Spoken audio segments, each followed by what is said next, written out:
What's good, YouTube? And for today's video, I got a very exciting video for y'all today. Today, I'm going to be showing y'all how to create a cinematic interview. Before we get right into this video, y'all make sure to like, subscribe, turn on post notifications to not miss content coming to you in 2024. And I hope y'all enjoy. So first things first, when a client or somebody asks you that they want to film an interview, you have to automatically go into the approach as if you're filming a documentary.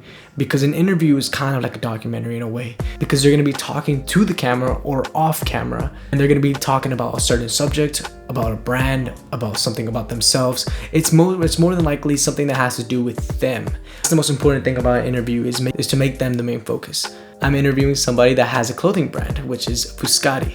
But we got set up quick. It took us around 45 minutes to set up. It was me and my PA. We didn't need a big group for this because we had audio on a C-stand and we had lighting on other stands, which was the main source light was on the left side, and we also had a backlight as acting of the rim or hair light for our subject. We had an A cam and a B cam. My A cam was a cinema camera, and that was just on a tripod, just having as the main focus shot, which was on the subject. But for this interview, we made the subject talk outside as if he's talking to somebody, so we had to do a little casting because I was going to be too focused on the cameras, and we did a casting. We hired an actor, which he was great. So thank you so much, Mr. Boyd, you killed it. It was great in improvisation. So you have to have somebody that has an energy that makes the person that's being interviewed feel comfortable, and that's exactly what he did. Right from the first start, the owner said he wanted to do an interview. I already imagined of what I wanted, of how I wanted it. So luckily, the studio is exactly how I wanted it. It was pretty much like a little vintage studio setup, and it was awesome because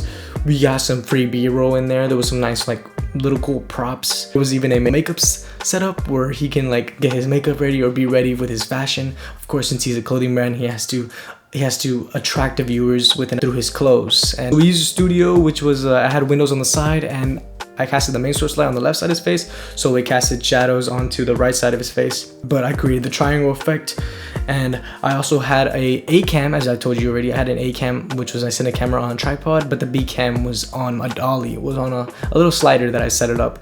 I was operating the B cam on the dolly, moving left and right, just keeping him in center and focus. When I tell you, it's super hard to keep somebody in the center, with a slider, with a dolly. It's just super hard because it makes you feel like if you're a surgeon. Because I had a lens, I rented out a lens, I believe it was Sigma 2470 millimeters. I wanted it to be a close up on his face. I wanted the tripod, the cinema camera, to be a wide, and the B cam to be more of a close up on his face, and which is exactly what I did.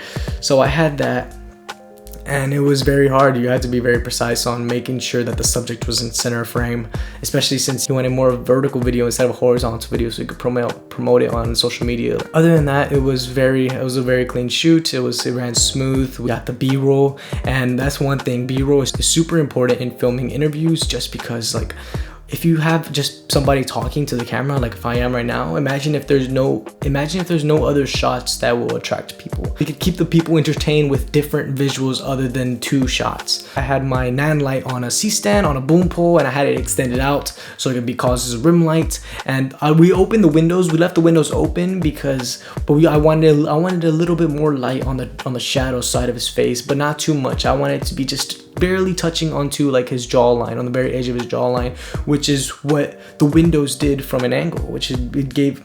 Other than that, the lighting was very simple. Remember shadows are very important in filming, in making anything cinematic. If you don't have any shadows, it wouldn't be as cinematic as you would expect it to be. It was a cloudy day, so we didn't need an ND filter. I added an ND filter at the very beginning, but I felt I didn't need it. So also, an interview is also important on the words of choice.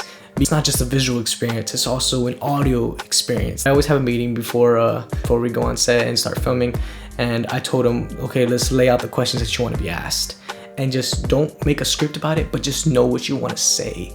I want people to feel and see and to smell and taste and to really experience the brand. It takes those avenues to be able to create something from what you see. And I believe, I guess, that preparation of that helped a lot in creating it cinematic, because every detail counts, even from what the subject is saying. So that's what makes it cinematic as well, is that it's not just the lighting or the camera or the dolly or the setting. It's also about how he is attracting the audience through his words. I always place the subject a little not in the middle of the camera, towards the right or towards the right side of the camera, just because it gives out that interview style, you know. It makes it pop out. It doesn't make it look like if it's a slate, if an actor is slating or if an actor is doing an audition. It doesn't look like that. It looks like it's somebody being interviewed, and it just makes it so much easier with him talking to somebody off camera, which makes it feel more natural. Probably it makes the subject feel more comfortable.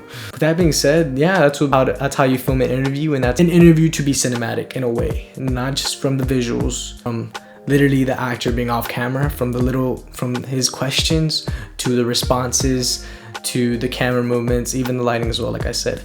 But it involves everything to make anything cinematic, not just an interview, but everything. Thank you guys so much for watching. I hope y'all enjoyed. If y'all did enjoy this, y'all make sure to like, subscribe, turn on those post notifications to not miss the content coming to you in 2024. And I'll catch y'all later in the next one. Peace.